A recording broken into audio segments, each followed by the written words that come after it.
নমস্কার বন্ধুরা, আমি রণদীপ হিস্ট্রি দর্পণ এডুকেশনাল চ্যানেলে তোমাদের সকলকে আবারও স্বাগত। আজ আমাদের আলোচনার মূল টপিক হলো তোমরা যারা কল্যাণী ইউনিভার্সিটির অধীনস্থ 7th সেমিস্টারে উঠেছো এবং তোমাদের 7th সেমিস্টারে রাষ্ট্রবিজ্ঞান মাইনর হিসেবে রয়েছে, সেই রাষ্ট্রবিজ্ঞান মাইনরের সিলেবাসটা কি রয়েছে সেটা সম্পর্কে আলোচনা করব। তবে এই মাইনরের পূর্বে একটু বলে রাখি, তোমাদের যাদের হিস্ট্রি মেজর আছে, কল্যাণী ইউনিভার্সিটির অধীনস্থ একমাত্র চ্যানেল হিস্ট্রি দর্পণ। আমরা কিন্তু হিস্ট্রি মেজরই একমাত্র সবকিছু দিয়ে থাকি। আমরা কিন্তু আর কোনো সাবজেক্টের মেজর কোর্স দিই না। আর মাইনর শুধুমাত্র কিন্তু হিস্ট্রি, বেঙ্গলি এবং রাষ্ট্রবিজ্ঞানের মাইনর তোমরা পাবে।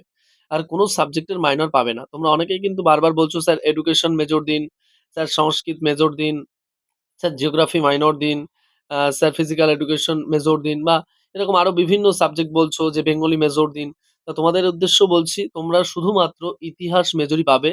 আর কল্যাণী ইউনিভার্সিটির অধীনস্থ হিস্ট্রি দর্পণ একমাত্র চ্যানেল যারা 100% কমন দিয়ে থাকে, এবং এবারও তার অন্যথা হয়নি। আর তোমরা যারা পিডিএফ নিয়ে পরীক্ষা দিয়েছো, তোমরা সবাই জানো আমাদের নতুন করে প্রমাণ করতে হবে না। আর আমরা কখনোই মিথ্যা আশা দিই না ছাত্রদের বা শিক্ষার্থীদেরকে। আর একদম অল্প প্রশ্ন যদি দিয়ে থাকে, সেটা হিস্ট্রি দর্পণ আমরাই দিয়েছি। আর আমাদের থেকে কম আশা করি কল্যাণী ইউনিভার্সিটির অধীনস্থ এখনো অব্দি কেউ দিতে পারেনি, আর এবারেও পারবে না। এখনই বলে রাখলাম, তোমাদের যে এবার যে 7 সেমিস্টার আছে, 7.1, 7.2 এবং 7.3 মেজর হিস্ট্রি, যে 3টে পেপার রয়েছে, তোমরা লক্ষ্য করবে যে হিস্ট্রি দর্পণ যা প্রশ্ন দেবে তার 3 ডবল প্রশ্ন সবাই দেবে। এর থেকে কম কেউ দিতে পারবে না, তোমাদের বলে রাখলাম। আর কারো যদি মনে হয় তো পরীক্ষা করে দেখতে পারো, কোনো অসুবিধা নেই। তো আমার অফলাইন স্টুডেন্টদের আমি তো বলেছি, তারা বলেছে, দাদা আমরা জানি, তোমাকে আর নতুন করে আমাদের বলতে হবে না। তা আমরা তোমার উপর ভরসা আছে। এমনকি অনেকে তোমরা যারা অনলাইন থেকেও পিডিএফ কোর্স কিনেছো এবং তারাও পরীক্ষা দিয়ে এসে বলেছো, স্যার আপনি যা দিয়েছেন 100% এর বাইরে কিছু হতেই পারে না। তো তোমাদের সকলের ভালোবাসা এবং সহযোগিতায় আমাদের কিন্তু একটা সাফল্যের রাস্তা ধরে আমরা এগোচ্ছি, এবং আমাদের কিন্তু ইতিমধ্যেই পরিবারে কিন্তু 1000 জন পূর্ণতা পেয়েছে, এবং পূর্ণ হয়ে আমাদের কিন্তু ধীরে, ধীরে আমরা আরো সামনের দিকে এগিয়ে চলেছি। তা আজকে চলো তোমাদের শুরু করা যাক যে রাষ্ট্রবিজ্ঞান মাইনর। তবে এটাও বলে রাখি, তোমরা কিন্তু অনেকেই জিজ্ঞেস করছো, স্যার পিডিএফটা আগে দিন। দেখো, আগে না, নির্দিষ্ট একটু সময় লাগবে, কারণ এবার সিলেবাসটা অনেকটাই ভার্স। কারণ তোমরা বোঝো, আগে এতদিন পর্যন্ত ৩য় সেমিস্টার পর্যন্ত পরীক্ষা হয়ে যেত, মানে ৬ষ্ঠ সেমিস্টার পর্যন্ত, 3rd ইয়ার কমপ্লিট হতো। তো এখন কিন্তু আরো ২ টো সেমিস্টার এড হয়েছে। তো এক্ষেত্রে কিন্তু আগেকার সময়ের এম এর কিছু, কিছু অংশ কিন্তু যুক্ত আছে, আমরা দেখতে পাচ্ছি। তো এম এর সিলেবাসের অনেক কিছু কিন্তু অন্তর্ভুক্ত করা রয়েছে। তো এজন্যই কিন্তু একটুখানি লেট হবে। লেট বলতে খুব বেশি লেট হবে না। আমরা এটা জুন মাস, আমরা জুলাই মাসে তোমাদের ১৫ তারিখের মধ্যেই চেষ্টা করছি সব দিয়ে দেওয়ার। কারণ আমরাও তোমাদের সাথে, তোমাদের যাতে তাড়াতাড়ি দেয়া যায়, যাতে আ একটু পড়তে পারো তোমরা ভালোভাবে, তাই আমরাও খাটনি করছি এবং কষ্ট করছি। তোমাদের কোনো অসুবিধা নেই। আর তোমাদের অনেকেই জিজ্ঞেস করছিল, স্যার পরীক্ষা কবে হবে? ডিসেম্বর না জানুয়ারি? তোমাদের উদ্দেশ্যে বলি সকলকে যে তোমাদের পরীক্ষা কিন্তু নভেম্বর মাসে হবে, এবং পরবর্তী 8 সেমিস্টার কিন্তু মে মাসে হবে। তোমরা সেই বুঝে পড়ো। তোমাদের কিন্তু এই লাস্ট ১১ মাসের মধ্যে ৯ টা পেপার কিন্তু প্রায় পড়তে হবে। অর্থাৎ এই 7 সেমিস্টারের ৫ টা পেপার এবং 8 সেমিস্টারে মেজরের ৪ টে পেপার। অর্থাৎ বুঝতেই পারছো যে কতটা চাপ রয়েছে। তো সেইভাবে কিন্তু সবাই পড়ো, আর সেইভাবে পিডিএফ কালেক্ট করো। আমি বলছি না একবারও যে তোমাদের আমার থেকেই পিডিএফ কালেক্ট করতে হবে বা হিস্ট্রি দর্পণ থেকেই কালেক্ট করো তোমরা। তোমরা বিভিন্ন জায়গা থেকে করতে পারো। কিন্তু যারা 100% কমন দেবে তাদের থেকেই করো। এমন নয় যে কমনের নাম বলে ১২০ টা বা ১০০ টা প্রশ্ন দিয়ে দিলাম। আর বললাম পড়তে হবে, সিলেবাস বড় তার জন্য, ওরকম নয়। হিস্ট্রি দর্পণ একমাত্র ব্যতিক্রমী চ্যানেল। সবাই যা দেবে তার হাফেরও কম দেবে। এবারও তাই হয়েছে, এর অন্যথা হয়নি। তো এখনো তাই হচ্ছে। তো এবারও বলে রাখি, তোমাদের রাষ্ট্রবিজ্ঞান মাইনরেও কিন্তু আমরা চেষ্টা করছি একদম অল্প দেয়ার, এবং ইউনিট ধরে, ধরে আমরা প্রশ্ন দেবো। কারণ তোমাদের এই রাষ্ট্রবিজ্ঞান মাইনর যে 7 সেমিস্টার, এটাতে কিন্তু রয়েছে ফেমিনিজম থিওরি অ্যান্ড প্র্যাকটিস, অর্থাৎ নারীবাদ এবং তার তত্ত্ব ও প্রয়োগ। অর্থাৎ বুঝতেই পারছো যে সিলেবাসটা রয়েছে নারীবাদ নিয়ে। এক্ষেত্রে কিন্তু এটা কিন্তু প্রায়, যেটা বলছিলাম তোমাদের, তোমাদের কিন্তু এই ফেমিনিজম থিওরি অ্যান্ড প্র্যাকটিস, এখানে কিন্তু প্রায় ৫ টা কিন্তু ইউনিট রয়েছে। বুঝতে পারছো তাহলে? অনেকটাই কিন্তু হিউজ এই সিলেবাসটা রয়েছে। তো আমি তাও চেষ্টা করছি তোমাদের এই ৫ টা ইউনিটকেই সুন্দরভাবে একটু বিশ্লেষণের মাধ্যমে আলোচনা করার। তোমরা অনেকেই বলেছো, স্যার একটু বলে দিন। তো আমি স্ক্রিনে তোমাদের ইংলিশের সিলেবাসটা দিয়ে যাচ্ছি। তো দিয়ে দিচ্ছি। তো আমি বাংলায় তোমাদেরকে একটু অনুবাদগুলো বলে দিচ্ছি।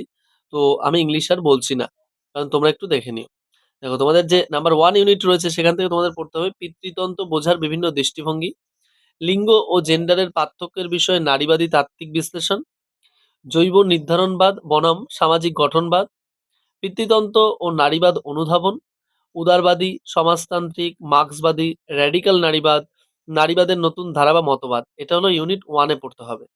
ইউনিট 2 তে তোমাদের পড়তে হবে নারীবাদের ইতিহাস, পাশ্চাত্যে নারীবাদের উদ্ভব, ফ্রান্স, ব্রিটেন ও মার্কিন যুক্তরাষ্ট্রে। নাম্বার 3 তে কি রয়েছে ইউনিটে? রয়েছে নারীবাদী প্রসঙ্গ এবং ঔপনিবেশিক বিরোধী ও জাতীয় মুক্তি আন্দোলনে নারীদের অংশগ্রহণ, অর্থাৎ ভারতীয় প্রেক্ষাপটে এটাও। এবং ভারতীয় অভিজ্ঞতা, প্রথাগত ইতিহাস চর্চা ও নারীবাদী সমালোচনা, ভারতের সমাজ সংস্কার আন্দোলন ও নারীর অবস্থান, ভারতে নারীর সংগ্রামের ইতিহাস।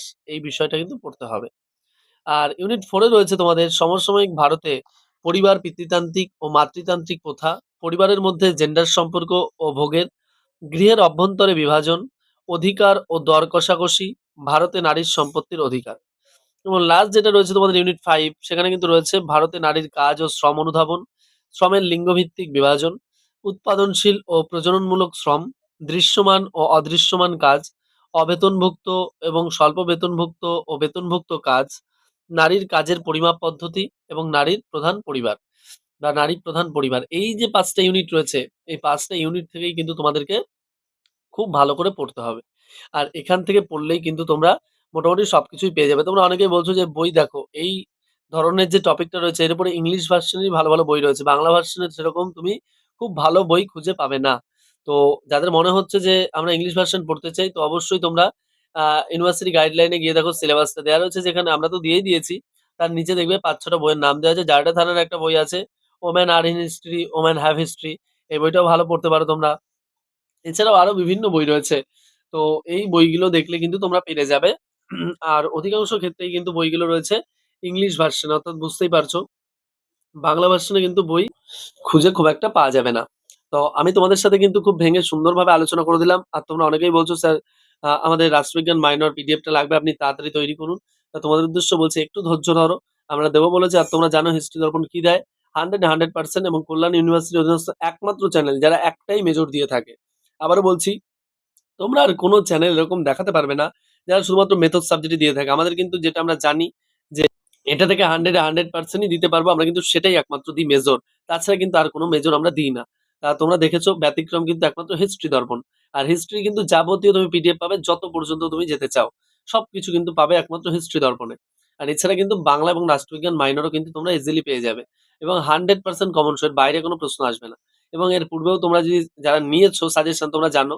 আর যারা এখনো পর্যন্ত নেওনি তারা অনেকে এসে আমাকে বলেছো যে স্যার খুব ভুল করেছি, স্যার পোস্ট দিয়েছি, স্যার আগে যদি জানতাম আপনি নোট বিক্রয় করেন তাহলে আপনার থেকে নিতাম, স্যার আমাদের ভুল হয়ে গেছে, স্যার ইস আগে যদি জানতাম, এরকম বিভিন্ন কমেন্ট রয়েছে।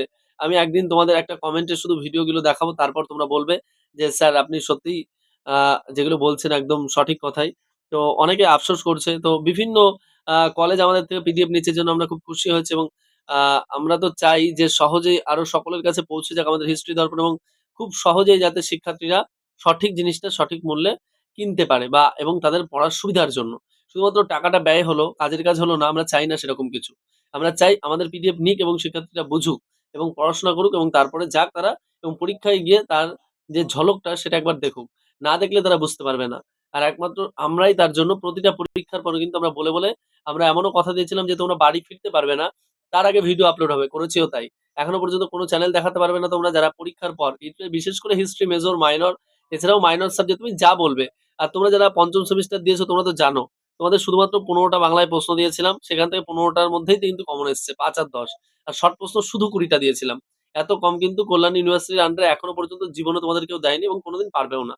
আর এবারও তাই হবে। 7 সেমিস্টারে আমরা যা দেবো এর থেকে কম প্রশ্ন 100% কমন সহ কল্যাণ ইউনিভার্সিটির আন্ডারে তোমাদের কেউ এখনো পর্যন্ত দিতে পারেনি কোনোদিন এবং পারবেও না। আর যেহেতু নতুন সিলেবাস আছে তারা তো পারবেই না।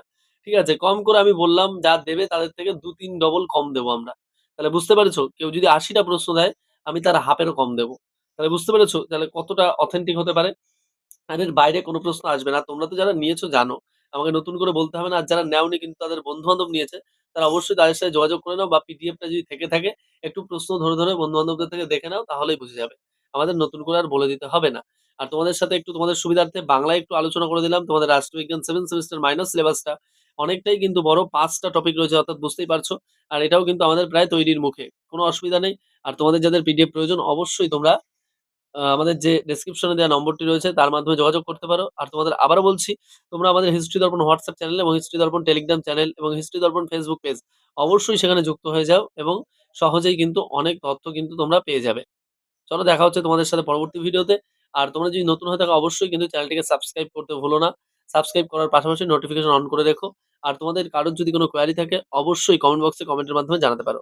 আমরা চেষ্টা করব তোমাদের সকল প্রশ্নের উত্তর দেওয়ার। ভিডিওটি সম্পূর্ণ দেখার জন্য তোমাদের সকলকে অসংখ্য ধন্যবাদ।